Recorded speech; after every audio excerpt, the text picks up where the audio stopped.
A história começa então com a Pip não só narrando, né, mas mostrando ali a convivência dela com o melhor amigo dela, né, chamado de Kai, que também é um dos personagens principais. E nesse primeiro momento, que é chamado de prólogo até, esses personagens, né, eles são crianças, e ali a gente já tem uma primeira visão a respeito daquele mundo, de como ele é bem diferente do nosso, mas não é, eu já adianto que não se trata de um mundo místico ou fantástico, né, não é nada disso. Boa parte, se não quase tudo que aparece na história, em termos de tecnologia e construção do mundo, é perfeitamente viável. E também nos é revelado um pouco da origem do Kai, né, de um dos personagens e tal, e da habilidade dele, né, de audição.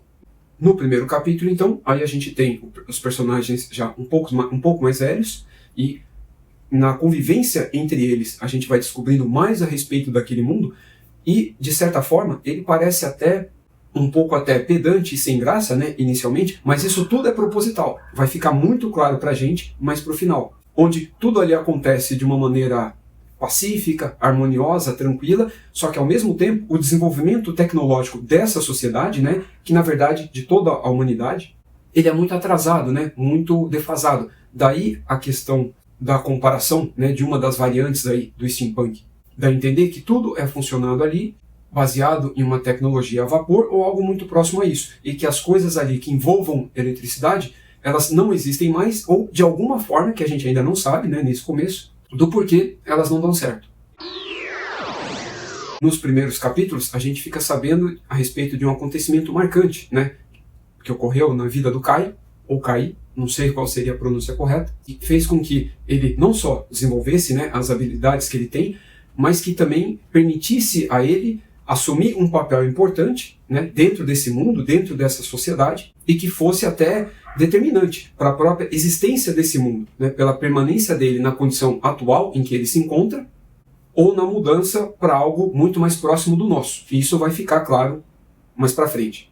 Depois desse acontecimento, avançando, né, mais alguns capítulos, a gente tem aí um enredo mostrando, né, a vida adulta desses personagens e de outros, né, que giram em torno desse eixo aí principal, desse núcleo principal, ao mesmo tempo em que ainda nos vai sendo revelado mais a respeito desse mundo e do porquê ele é assim e do porquê ele não é de outro jeito. Cada vez mais o destaque acaba indo, né, para o lado do Kai, onde é mostrado o papel importante que ele teria, né, não só naquele momento, mas para o futuro daquele mundo. E isso vai sendo desenvolvido de uma forma extremamente dramática, porque o Kai, ele teria um destino já traçado, que não foi determinado por ele, né, que na verdade não dependia dele, ao mesmo tempo em que a Pip, ela era apaixonada por ele, e que através disso a gente descobre também uma outra particularidade, né, daquele mundo, daquela sociedade. Eu me refiro aqui, né, às relações amorosas, né, e os casamentos, como eles ocorrem. Tem toda uma regra ali, todo um ritual de iniciação que ele começa ali com o aniversário de 18 anos. E além disso, sempre no ano novo, né, na passagem de ano, todas as comunidades, né, que representam de certa forma não só cidades e estados, né, mas países também, eles se encontram para confraternizar e tudo ocorre ali sempre de maneira muito pacífica, né? Como eu havia colocado no começo, esse mundo ele é muito utópico, né? Não há criminalidade, guerras e nenhum tipo de conflito. Quase não há discordância entre os personagens também. Só que naquele momento, né, o próximo ao aniversário de 18 anos da Pip, em que ela pretende, né, se declarar para o Kai, é revelado pra gente que ela não poderia fazer isso, né? Não teria como ela fazer isso. E a gente não entende muito bem por quê. Os pais dela, né, tentam explicar, mas ao mesmo tempo em que vem a explicação, os balões das pessoas falando com ela começam a ficar vazios. No começo você acha até que é um problema de impressão ali, mas no caso não é, posso te garantir. Faz parte aí de um recurso narrativo mesmo, em que quando as pessoas tentam explicar por que ela não pode, né, se casar com o Kai, aí ela entra nesse tipo de transe e para de ouvir o que as pessoas, né, e os outros estão dizendo ao redor. Depois ela ignora isso que foi falado e continua tentando, indefinidamente. Durante todo esse percurso, o Kai, ele descobre qual é o real papel dele, né, dentro daquele mundo, né, e daquela sociedade, e aí ele tem a certeza de que ele não pode não só ficar com a Pip, mas com pessoa alguma. E ele revela, né, isso para ela, que obviamente aceita muito mal. O papel do Kai, ele é muito mais próximo a de um sacerdote. em que durante a narrativa, né, esse percurso entre os capítulos, a gente fica conhecendo também esses personagens. Da metade para o final da obra, o Kai ele vai tendo contato, né, com a espiritualidade dele, extremamente desenvolvida e exacerbada, e vai sendo revelado para a gente o que é aquele mundo e o que aconteceu com o antigo, e se ele ainda existe ou não. E a partir daquele momento, então, ele decide se distanciar, indo para esse retiro dos clérigos, né, que é muito semelhante a um retiro de monges budistas, ou algo semelhante a isso. E a Pip, como era esperado, ela tem muita dificuldade, né, de não só de aceitar isso, mas de se adaptar a isso também. E o autor, ele amarra isso muito bem, que ele acaba se despedindo apenas dela e não das outras pessoas, né, que conviveram com os dois naquela sociedade, né, durante muito tempo, mas que, de certa forma, as pessoas ali compreenderam o porquê da despedida dele e ninguém sentiu a necessidade de comparecer a essa despedida, que pra gente pode parecer estranho, mas foi muito, principalmente ouvindo, né, eu contar, mas que foi muito convincente ali naquele momento. Mas que, na verdade, isso daí já era uma dica do que realmente estava acontecendo ali. E depois dessa despedida, né, e de todo esse evento que eu acabei de narrar que acontece ali no penúltimo capítulo, a gente tem ali um acontecimento extremamente assim, forte e bizarro, que deixa a gente meio perplexo, né, sem entender realmente o que o Kai é e o que ele se tornou. Ele praticamente deixa de existir naquele momento, assim que ele se despede da Pip, dentro do navio, indo embora para aquele retiro. E até ali a gente fica sem entender se ele se transformou em um tipo de divindade ou realmente, ou ele é apenas, né, uma máquina, ou o que ele seria, na verdade. Mas no capítulo final, aí é revelado tudo pra gente, e essa revelação é um verdadeiro baque, né, um verdadeiro choque. Não só para o leitor, mas para quem está acompanhando a vida, né, da personagem também. Para quem acompanhou toda a trajetória, né, da Pip, desde a infância, né, até a velhice. Porque no último capítulo, o enredo avança 50 anos, e aí a gente já encontra a personagem principal, ali, idosa, numa cadeira de rodas, dentro do que a gente poderia chamar ali de asilo, ou um lugar onde ela sempre viveu. Isso também a gente não entende no primeiro momento. Então, ao final, a gente descobre que, na verdade, a Pip, ela é uma pessoa esquizofrênica, que ela criou toda essa trajetória, toda essa narrativa, quando ela tinha 10 anos, que foi a época em que o Kai, que também tinha 10 anos, ele morreu afogado, por culpa dela. Pelo menos ela via dessa forma, porque foi ela que incentivou o Kai a atravessar, né, aquela região ali do mar a nado, naquela época, né, com aquela idade.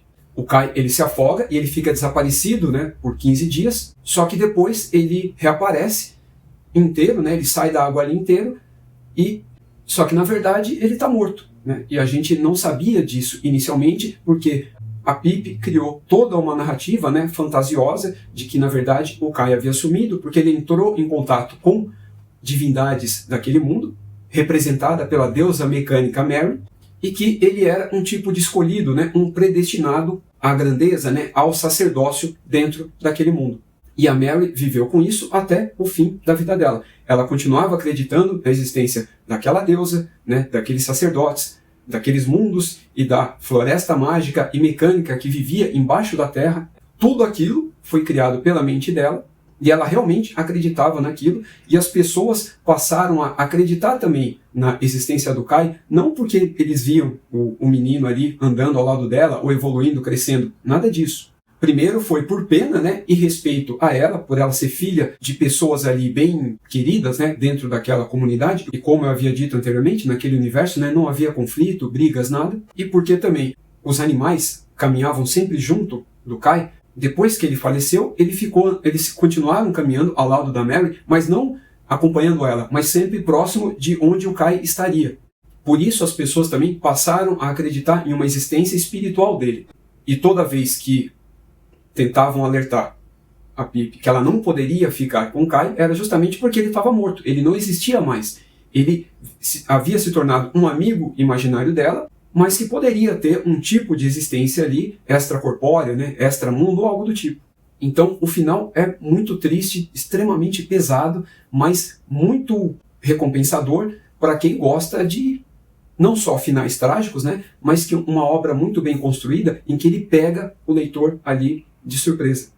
Esse final me lembrou bastante, por exemplo, aquele filme, se eu não me engano, ele chama Transcendente ou Transcendental. Vai aparecer a imagem dele aí na tela para vocês, protagonizado, né, não só pelo Johnny Depp, mas por uma outra atriz, né, muito famosa, que eu gosto bastante, e que eu também esqueci o nome dela agora, mas vai aparecer aí no vídeo para vocês, em que a gente descobre, na verdade, que tudo aquilo, né, que aconteceu era uma criação dela, né, e não era o personagem ali, né, do Johnny Depp de fato. Um outro paralelo mais óbvio, mas um pouco menos fantástico, também seria com o Clube da Luta. Tanto o filme, né, quanto o livro, é possível, né, fazer essa comparação, essa aproximação. Em que no final a gente descobre que era um personagem só que criou tudo aquilo. Então, tanto esses dois filmes quanto essa obra, esse mangá, a gente tem ali um personagem central e que na verdade todos os outros que participam são criações desse mesmo personagem. E tanto que em alguns momentos a fala dos personagens ela pode até ter existido, mas na interpretação da Pip, na cabeça da Pip, e não frases, né, ou contextos ditos ali por aqueles personagens, mesmo que eles realmente existissem. E toda a parte mística, né, da obra, toda ela é uma elaboração da Pip, né? Essa também que é a sacada e é uma das coisas mais incríveis. Então esse mundo ele é extremamente fantástico, justamente porque veio da cabeça dela. Mas tudo é colocado de uma forma assim tão incrível e tão bem feita e construído aos poucos que você compra a ideia a todo momento. Inclusive até a explicação a respeito do porquê da tecnologia não avançar, eles não entrarem de cabeça na era tanto da eletricidade quanto da era digital, é simplesmente incrível e fantástico. Só que a todo momento o autor ele faz questão de deixar a nossa interpretação sempre dúbia, né? Se na verdade tudo aquilo realmente era uma fantasia 100%, né, da cabeça da Pip, ou se realmente ali existe um vínculo, né, com algo espiritual, algo maior do que nós, né, algo transcendental, e que ela tinha esse contato, só que as outras pessoas não conseguiam enxergar. É muito difícil, né, tratar desses temas quando a gente fala também de esquizofrenia. Mas tanto a questão dessa doença sou eu que estou colocando aqui. Em momento algum é falado, né, pelos personagens, ou até num pós-fácil ali pelo próprio autor, de que a personagem, né, da Pip, ela sofre disso. Tudo dá a entender que ela começou a elaborar isso, que ela criou isso a partir dos 10 anos, depois da morte do Kai, na qual ela se sentiu culpada e daí apareceu a necessidade de elaborar todo esse universo, explicando, na verdade, que ele não morreu e se tornou algo maior do que ele ou do que qualquer outra coisa viva ali.